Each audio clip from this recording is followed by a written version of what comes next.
Guys, BG here. Hope everyone's doing well. Away visiting the parents this weekend, hence the change of scenery in the background. I'll give your eyes a bit of a rest from the fabulous wallpaper at my studio flat that you guys have to suffer through. Anyway, wanted to do a video, and I'm being very antisocial and sneaking away from my family weekend to do this, but I wanted to do a video on the Hughie Fury versus Andy Ruiz fight, which Frank Warren has suggested is pretty much confirmed in his recent column. That column was in one of the newspapers. It's been reported on Boxing Scene and numerous other other websites, and the plan is that Hughie Fury versus Ruiz would be a co-main event, or a lead undercard fight if you like, for Tyson Fury versus Vladimir Klitschko, in a fight that would be scheduled to take place on the 29th of October.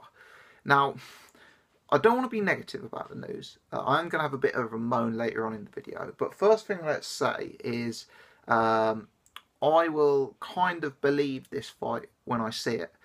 If we're completely honest, Hughie Fury opponents routinely seem to pull out. That may be no fault of the Furies, no fault of Hughie whatsoever, but there does seem to be a trend of everyone who was going to be facing Hughie Fury pulling out a week or two before the fight. Secondly, when you've got a situation where the main event is yet to be confirmed, when you've got a situation where we know there's a lot of political issues in the air at present. We've seen Vladimir Klitschko threatening to take Tyson to court. We've also seen some sort of PED suggestions, which make things much more harder to negotiate, obviously.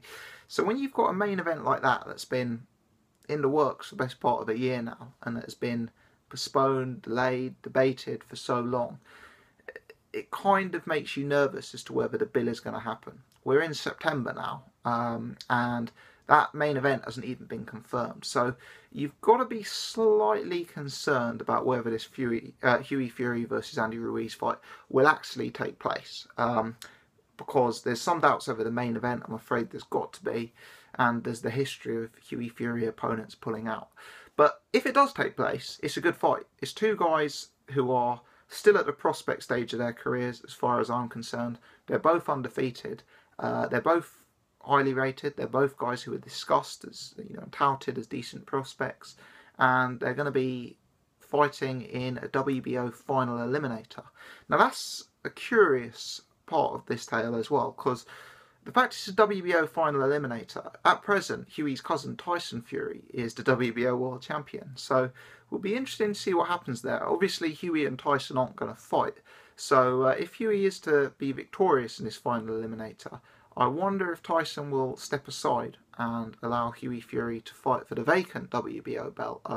That's another element of this whole situation that we've got to consider, and no doubt will become all the more relevant should Hughie Fury actually be victorious. But let's talk about the fight itself. Andy Ruiz, highly rated, highly touted. For me, not someone I've been overly excited by. His resume is debatable. When I did my top 30 heavyweights in that sort of heavyweight rankings list that I did, Andy Ruiz was one of the guys I considered including, but didn't include him. For me, Ruiz is in the top 40 heavyweights in the world, but he's outside of the top 30. He hasn't beaten someone who I personally consider to be a top 30 name. His performance, particularly in the Sergei Lykovits fight, was very, very debatable. Defensively, he looked extremely inept in some of his earlier fights, most notably the Tor Hamer fight. And you can't really do a video discussing Andy Ruiz without referring to his weight, because the guy is in truly horrendous physical condition. He's got very fast hands for, let's be honest, a fat guy. He seems to carry a decent amount of power. He actually doesn't seem to have the worst fundamental boxing skills. But at the end of the day, the guy is hugely fat to the point of being obese, and that told in the Lykovits fight for me. He was in against an experienced guy, but a guy who was getting stopped. Let's remember what Deontay Wilder did to Lykovits. I think Lykovits I can't even remember if it was an 8-round fight and Lykovic took him the distance, but I do remember watching it and Lykovic made him look absolutely terrible. And for me, that kind of spoke volumes about Andy Ruiz's potential upside. There's been a lot of comparisons as to whether Ruiz is like a Chris Arreola type fighter, and I'm yet to see anything that makes me think he can actually go further than Chris Arreola. I think he's a similar level, actually, albeit with potentially faster hands. And I don't think unless he really gets himself in decent shape, he's going to hit his full potential. And, you know, at the minute, the guy's 50, 60, 70 pounds off being in decent shape. He's carrying a huge amount of bulk. And that told in the Lykovic fight, having to fight several rounds, you know. He got through a lot of the earlier fights in his career by bowling people over very, very early. But when we saw him in against someone who was even a gatekeeper status, who was able to take him a few rounds, I thought stamina started to impact Andy Ruiz and have a, you know, an effect on his performance. So even though he's an interesting fighter, he's an interesting prospect, for me, he's someone who, as I say, I've got him in my top 40, and I don't find him as exciting as a Hughie Fury as a prospect. I don't find him as exciting as a, you know, obviously like a Joseph Parker. For me, he's kind of in like the second tier of prospects. He's not an elite top draw prospect, and he's not someone who I necessarily see getting to world title level. If the fight happens, I think Hughie Fury should win the fight comfortably on points. Ruiz, he's undefeated, he does carry power, he does have hand speed, he's a threat. He's probably more of a threat than the guys who Hughie's been in with previously. Possibly, even though you could say guys like Fred Cassie, Rudenko maybe have similar resumes in terms of quality to Ruiz, he's possibly the one who you would consider the more dangerous out of those guys because of the attributes he possesses and because of, you know, some of the fact that he's an unbeaten guy with his own desires and the own hype around him. But the way Hughie Fury fights, the way he fights long, the way he boxes behind the jab, the way he is so technically strong and, you know, moves and boxes, I think his style is perfect to beat Ruiz. I think he should out-jab Ruiz, keep him at distance for 2 or 3 rounds, and as Ruiz starts to gas, you should see Hughie really exposing a gap in boxing class there. Hughie is also a very good body puncher. He punches to the body exceptionally well.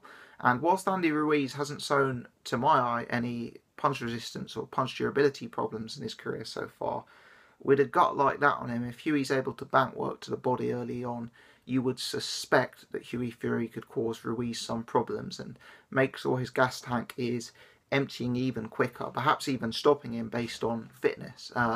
You know, boxing isn't all about being body beautiful, it's not all about having the biggest biceps and the best six-pack, but at the same time, it is an athletic sport. It is tremendously physically draining, and whilst you don't have to have an Anthony Joshua body, for my money, if you want to be the top fighter in the division, you also can't have an Andy Ruiz physique and an Andy Ruiz lifestyle as far as I'm concerned. Interesting fight, one that I look forward to, one that I'm slightly sceptical will actually happen. I hate to say it, but, you know, I'll say it how it is. I am sceptical it's going to happen. And if it does happen, whilst it is a good fight and whilst it is a step up for Hughie, it's one that I still pick him to confidently win and to win by quite a wide margin. Although I would say that the fact he's facing someone who's undefeated, young, and with their own hopes and desires is you know, it's good. It's good. We like to see these kind of fights against undefeated prospects. Peter Fury did an interview with Ingram on Bayloric 2 or 3 weeks ago. I like Peter Fury. I like Bayloric. I've spoken to Ingram several times. Huge shout out to him for that interview. That was a real good interview. Really enjoyed that. The only thing I took issue with the interview on the Fury side was Peter Fury came out and said that the opponent they were looking to announce was top 5 in the world. Now, I know he could argue that Ruiz is top 5 in some governing body, but let's be honest, Andy Ruiz is not a top 5 fighter. There's no way you can make a logical argument Ruiz is a top 5 or a top 10 heavyweight based on resume or based on eye test. So I felt that was kind of needless. And then he went on to say that the opponent would be a bigger test than Anthony Joshua as far as he was concerned. And for me, that's the only thing that's given me a slight sour taste on this fight. You know, when that interview was done, a lot of people were going, oh, it's a top 5 guy who's a bigger test than Anthony Joshua. It must be Luis Ortiz. It must be David Haye. It must be Alexander Povetkin. You know, and it's Andy Ruiz is a decent prospect, but he's a second tier prospect who for me is top 40, not top 20. So I don't really know why Peter Fury felt the need to put it that way and to say it that way. It's not the first time that he has really hyped up a potential Hughie Fury opponent, and it's been a very, very disappointing result. And Andy Ruiz isn't a disappointing result, but as I've said time and time again, this is about setting expectations. In that interview, Peter Fury set fans' expectations at the David Haye, Luis Ortiz, Alexander Povetkin type level, and that was needless. If he'd said we're facing a highly rated guy who is undefeated, is a touted prospect, and is in the top 50 of the world, people would be like, oh, Andy Ruiz, that's actually a decent result, that's an interesting fight. But I do detect a slight air of disappointment, given that some of the names being bandied about after that interview were superior names in terms of achievement and in terms of eye tests. So, yet again, I do take slight issue with the way the Furies have, in my opinion, overpromised and underdelivered when it's come to the quality of Hughie Fury's opponents. We've heard time and time again it's going to be a top 10 opponent, it's going to be a top 10 opponent. This time we've heard it's going to be a top 5 opponent. It's still highly questionable whether, even after this fight, let's assume Hughie wins it, it's still highly, highly questionable that Hughie will have beaten a top 25 heavyweight, for my money. So I just think that's something to be careful of, and as I say, I don't think fans would be disappointed by an Andy Ruiz fight under any circumstances, but I think that fight that comment about a top 5 fighter who's a bigger test than Anthony Joshua has left a slight sour note for me, because let's be honest, Peter Fury knows his boxing. How on earth could you consider Andy Ruiz a bigger test than Anthony Joshua? Now, you guys know I'm no Anthony Joshua fanboy. I've been very questioning over just how good he actually is, but Anthony Joshua clearly at this stage a bigger test than Andy Ruiz. Ruiz is a guy who laboured over Sir Hajlajkovic, was destroyed defensively by Tor Hamer, really open defensively, and for me struggled to even go the distance with Lajkovic, albeit in a winning effort. Ruiz is a decent prospect, but this is nowhere near as big a test as Joshua, so that was needless for me. Anyway, bit of a rant there at the end, but it's a fight that I look forward to. It's a fight that I hope does get made. I wish the Furies stopped raising expectations and under-delivering so needlessly, but I guess that is promotion. Hasn't helped build a fight for me, but there you go. Let's see if this one gets made. What are your thoughts, people? Do you think this fight will actually happen?